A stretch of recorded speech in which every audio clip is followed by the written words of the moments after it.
تازہ ترین ویڈیوز کے لیے چینل کو سبسکرائب کر کے بیل آئیکن اور آل نوٹیفیکیشن پر کلک کریں تاکہ آپ کو ملے ہر اپڈیٹ سب سے پہلے۔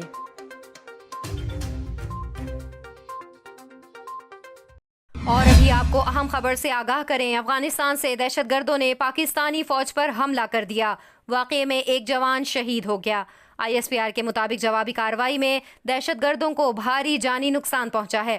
ISPR کے مطابق افغانستان سے دہشت گردوں نے ضلع کرم کے علاقے خرلاچی میں پاکستانی فوج پر فائرنگ کی۔ پاک فوج کے جوانوں نے بھرپور جوابی کارروائی کی اور دہشت گردوں کو بھاری جانی نقصان پہنچایا۔ ترجمان کے مطابق فائرنگ کے تبادلے میں پاک فوج کا سپاہی جمشید اقبال شہید ہو گیا۔ 27 سالہ سپاہی کا تعلق چنیوٹ سے ہے۔